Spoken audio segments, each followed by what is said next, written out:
Kylie Minogue, the pop queen and the hidden affairs that shaped her loneliness. They called her the Princess of Pop, but behind the sequin dresses, stadium lights, and a voice that defined generations, Kylie Minogue was quietly battling a truth the tabloids never really cracked. Love, for her, was never a safe place. It was dangerous, fleeting, and often destructive. Few people remember the first time she vanished for days after a breakup. Not because she wanted attention, but because she simply couldn't face the world. And no one in her team spoke of it. Contracts were signed, questions were deflected. Her public image was preserved like porcelain, beautiful, untouchable, silent. But behind that silence, there were stories of heartbreaks that made her change the way she walked onto a stage, of men who loved her name more than her soul, of one man who led her into a world of chaos and drugs, of another who kissed someone else while she was in chemotherapy, and of one who promised her forever, then vanished the moment the spotlight dimmed. Kylie never screamed, never exposed. She smiled and kept singing, but each song became sadder, each tour more theatrical, like she was hiding the ache behind brighter lights. This is not just the story of a pop star's romances. It's the anatomy of a woman's solitude beneath the glitter. This is Kylie Minogue, the icon who redefined reinvention, and the secrets she buried with every love that slipped through her fingers. Because in the end, the true question isn't who she loved, it's why none of them stayed. Born in Melbourne in 1968, Kylie Ann Minogue began her career not with a microphone, but on the television screen. In the early 1980s, she was simply Charlene to Australian audiences, the spirited mechanic from the soap opera Neighbours. But even then, there was something about Kylie that reached beyond the screen. Her smile wasn't just photogenic, it was disarming. Her presence wasn't loud but magnetic. And behind that soft-spoken demeanor lay a woman quietly absorbing everything, preparing for a world far larger than Ramsay Street. By 1987, she stunned the music industry. Her debut single, a cover of The Locomotion, exploded in Australia, then echoed across Europe. When she teamed up with the British hit-making trio Stock Aitken Waterman, Kylie Minogue transitioned from TV sweetheart to global pop sensation. Albums like Kylie, Enjoy Yourself, and Rhythm of Love turned her into a chart-topping powerhouse. Her voice wasn't the most powerful in the industry, but it was unmistakably hers, sweet, feminine, and layered with a charm that was both innocent and alluring. To the public, Kylie was the ultimate pop package, safe, polished, and always smiling. But as her fame intensified, the lines between image and identity began to blur. She was being dressed, posed, marketed, and loved by men who often saw her more as a product than a partner. The world saw the fairy tale, the rise of Australia's golden girl. But Kylie, in private, was beginning to experience something else entirely, the cost of being adored. Her first highly publicized relationship was with fellow Neighbours star Jason Donovan. To fans, they were the perfect couple, young, beautiful, and successful. But the truth behind the scenes was more complicated. Whispers later emerged that their management teams had a vested interest in keeping them together or apart, depending on the narrative being sold. When they eventually broke up, it wasn't just a personal loss for Kylie. It was her first lesson in how love could be commodified and controlled in the music industry. Then came Michael Hutchence. If Donovan was the golden boy, Hutchence was the forbidden flame. Charismatic, provocative, and the enigmatic frontman of INXS, he was everything Kylie was told to avoid. And yet, she fell hard. Their romance in the early 1990s was passionate, dangerous, and entirely out of sync with the image her team had crafted. Kylie would later admit he awakened her sexually, a statement that shocked conservative fans and thrilled gossip columns. But what people didn't see were the moments when she returned from Paris, where Hutchence lived, dazed, thinner, and quieter. There were rumors of parties that spiraled, of Kylie watching him flirt with chaos while pretending it didn't hurt. Yet she stayed, possibly because for once, someone didn't treat her like a pop brand. The relationship ended as expected, but it marked a permanent shift in Kylie's trajectory. Her music grew edgier, her wardrobe bolder. And though she remained polite in interviews, something in her had cracked. The girl next door had grown up, and the world wasn't entirely ready for it. Throughout the late 1990s and early 2000s, Kylie danced on a tightrope between icon and enigma. Albums like Fever and its mega hit, Can't Get You Out of My Head, reaffirmed her place in pop royalty. Yet despite her enormous success, her private life remained a revolving door of failed relationships and nearly there fairy tales.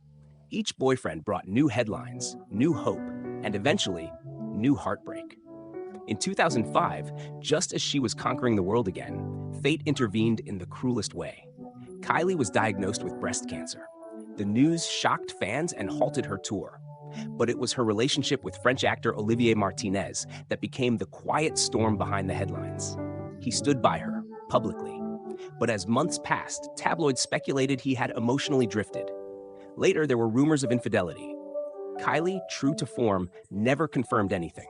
She thanked him for his support and kept her pain tucked behind her eyelashes. Over the years, her romances with Andres Velencoso, Paul Solomons, and others followed a similar pattern. Intense beginnings, public optimism, and eventual fade-outs. What made them all haunting was not their end, but Kylie's consistent silence afterward. No tell-alls, no scandals, just a smile, a performance, and another hit song. By the time she entered her 50s, Kylie Minogue was no longer just a pop star. She was a symbol of resilience. But behind that symbolism was a woman whose life had been edited for public consumption. The cracks were always there, just never addressed. And among those cracks, the most poignant one remains. Why did none of her great loves last? Kylie Minogue's career and personal life were always running parallel, two trains on the same track, one gleaming under the spotlight, the other silently derailing behind closed doors. Her rise to fame had been meteoric, but her journey through love was marked by turbulence that left scars hidden beneath couture gowns and red carpet smiles. The romance with Michael Hutchence didn't just redefine her image, it fractured it. When they first appeared together in public, it was as if innocence had shaken hands with danger. Hutchence was unpredictable, a rock god with demons and desires that Kylie had never been exposed to. She followed him into his world of fashion parties in Paris, underground clubs in Berlin, and hotel rooms that smelled of champagne and something more bitter. Friends later admitted that Kylie, once the cheerful girl next door, began speaking less, retreating more. In private, she was smitten but frightened. Hutchence's affection often came with emotional whiplash, and Kylie was unprepared for the highs and lows of loving a man who couldn't even love himself. When the relationship crumbled, it left Kylie not broken, but altered. She emerged edgier, both in sound and soul. Her album Impossible Princess reflected that shift, moody, introspective, a far cry from her bubbly pop past. Critics were divided. Some praised her artistic evolution. Others were baffled by the dark turn. Commercially, the album underperformed in comparison to her earlier work, marking a rare dip in her career. But Kylie didn't retreat. She regrouped. Then came Light Years, 2000, and Fever, 2001, an undeniable comeback. Spinning Around and Can't Get You Out of My Head catapulted her back to global fame. The world cheered. Headlines read, "Kylie's back," but none asked where she had been emotionally. Because even as she was dancing across stages in gold hot pants, Kylie's personal life remained unsettled. She was now the woman everyone wanted, but no one could seem to hold. Her relationship with James Gooding, a model and notorious partygoer, was volatile from the start. They were seen at glitzy events, often looking strained. After their breakup, Gooding gave a tell-all interview where he not only confirmed cheating on Kylie, but called her not as innocent as she seems. It was a rare public jab that Kylie refused to respond to. Her silence was louder than his betrayal. In 2003, she began dating Olivier Martinez. The French actor, known for his smoldering charm and roving eye, appeared to offer stability. For a while, things seemed blissful. They were photographed walking through Paris, Kylie glowing in scarves and oversized sunglasses. But when she was diagnosed with breast cancer in 2005, the dynamic shifted. Martinez flew with her to treatments, appeared at her side, but tabloids began whispering that while Kylie was enduring chemo, Olivier was seen at events with other women. Some claimed she knew, that she forgave. Others said she stayed silent because she couldn't face a breakup in the middle of a fight for her life. Their relationship ended in 2007 with a joint statement full of gratitude and mutual respect. But insiders noted that Kylie, after the breakup, seemed quieter than usual. She canceled interviews. She didn't smile as widely. That year, she released X, an album full of energy, but strangely hollow. Critics noticed. Fans noticed. She was present, but emotionally absent. Over the next decade, Kylie would have other relationships. Spanish model Andrés Velencoso seemed promising. They lasted 5 years, but again, no ring, no forever. Then Paul Solomons, a British GQ executive, entered the picture. Kylie spoke about him with rare warmth in interviews. For a moment, fans believed she had finally found peace. But in 2023, after a long-distance strain, they quietly separated. Kylie, now 55, gave no dramatic statement. She simply said, "Sometimes love doesn't follow the script." That sentence alone could narrate her entire love life. Professionally, Kylie kept soaring. She became the only female artist to have #1 albums in 5 consecutive decades in the UK. She sold out tours, released wine lines, headlined Glastonbury. But through it all, her personal narrative never changed. Admired by millions, truly known by few.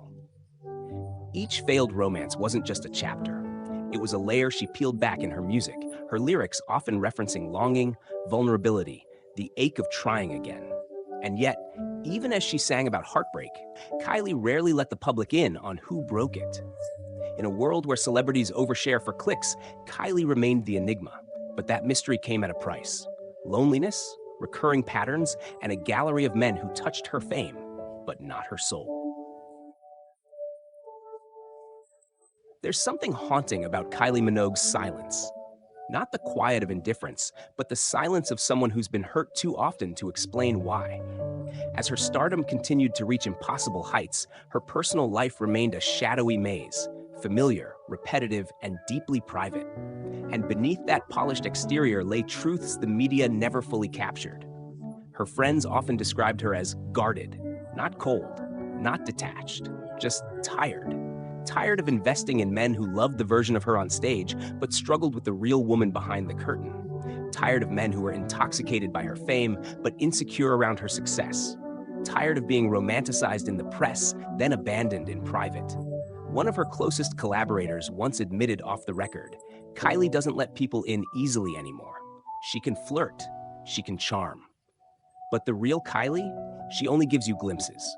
And when she does, it's usually when she's about to disappear. The turning point may have come not from love, but from illness. When Kylie was diagnosed with breast cancer at just 36, she had to put down the microphone and pick up a battle she never saw coming. During chemotherapy, she reportedly went through long periods of isolation. Not just physically, but emotionally. Some insiders claimed her partner at the time, Olivier Martinez, was distant, present at press events, but less so when the camera stopped rolling. French tabloids ran stories of Martinez being spotted with other women while Kylie was in recovery. One photo, never officially confirmed, showed him embracing an actress outside a Paris cafe just weeks after Kylie's second round of treatment. The image sent shockwaves through her fan base, but Kylie, ever composed, refused to speak on it. Instead, she focused on gratitude, on survival. But people close to her knew something inside her hardened after that. From that moment forward, Kylie began exercising stricter control over her life, not just in the studio, but in her relationships. She stopped discussing love in interviews. She gave vague, poetic answers when asked about marriage or motherhood. "I've accepted the path I'm on," she once told a reporter. "It may not look like everyone else's, but it's mine." But the path was lonelier than fans realized. In 2016, she became engaged to British actor Joshua Sass. For a moment, the fairy tale seemed real. They appeared in matching outfits. She called him "my man" in interviews. But within a year, the engagement was off. There were whispers of infidelity, with sources alleging Sass had grown close to a co-star. Kylie deleted all their photos from her social media. In a rare moment of public vulnerability, she told the Sunday Telegraph, "It was a difficult time. I feel like I lost myself." It was a chilling confession that even after everything, after cancer, after reinvention, after global worship, Kylie Minogue could still be emotionally dismantled by love, and more disturbingly, by the pattern of giving too much and receiving too little. Perhaps the most gut-wrenching truth was that Kylie didn't just fear heartbreak, she anticipated it. She once joked in an interview, "I've had a PhD in breakups." But behind the smile was a reality she never voiced, that each relationship chipped away at the dream of lasting intimacy, that she had built an empire but couldn't find a home in someone's heart, that she was Kylie Minogue, the legend, the brand, the phoenix, and still, no one had stayed. The media often painted her as unlucky in love, a cruel oversimplification of what was, in truth, a lifelong dance between affection and abandonment. And Kylie, ever the professional, never corrected them, because maybe part of her believed it. In 2021, during a candid interview promoting her album Disco, she said something almost everyone missed. It's strange, being in love with love, but also not trusting it anymore. The host laughed, Kylie smiled, the segment moved on. But for those who were really listening, it was the most honest thing she'd ever said. Kylie Minogue is not just a pop icon. She is a cultural phenomenon. For decades, she has defied the limits of genre, geography, and generation. But what makes her truly fascinating isn't just her music or her reinventions. It's the emotional contradiction at the core of her life. A woman loved by millions, yet constantly abandoned by the few she let closest to her heart. At Aussie Uncovered, we believe Kylie's story goes far beyond chart positions or sold-out tours. It's about the psychological toll of fame, the emotional isolation of being idolized, and the quiet tragedies that unfolded while the world was too busy dancing to her songs. She's a symbol of success, yes, but also of how even the most admired can be profoundly misunderstood. Some might say she's too guarded, too elusive, too mysterious in her personal life. But isn't that her right? After years of public scrutiny and romantic betrayal, Kylie built walls, not out of arrogance, but necessity. We see her restraint not as coldness, but as resilience.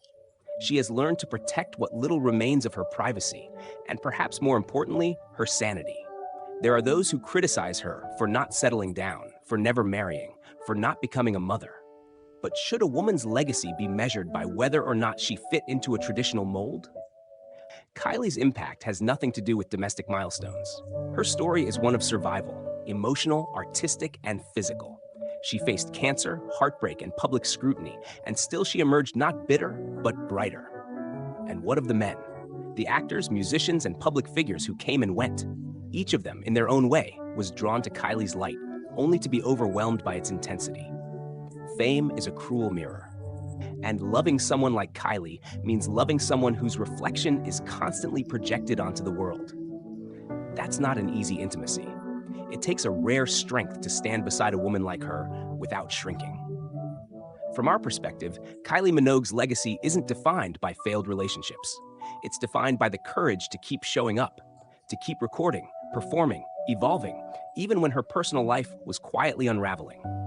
She never weaponized her heartbreak for sympathy. She transformed it into melody, rhythm, movement. We ask our audience, how many times have you listened to her songs and not realized they were autobiographical cries masked as dance anthems? How many performances did you cheer for, not knowing she had just walked away from someone who broke her heart? Kylie's genius is subtle. She doesn't expose, she implies. She doesn't accuse, she laments. And in doing so, she has turned her life into a mirror for anyone who has ever loved the wrong person, trusted the wrong words, or smiled while bleeding inside. To us, Kylie Minogue is more than a pop queen. She is the embodiment of controlled vulnerability. A woman who was taught to perform but eventually learned to protect. And that journey, from open-hearted girl to emotionally armored woman, is perhaps her most powerful story of all. What do you think, truly, of Kylie Minogue? Do you see her as a heartbreak survivor, a misunderstood romantic, or perhaps something else entirely? Because maybe, just maybe, the most important relationship she ever had was the one with herself. Would you like me to continue with the next part?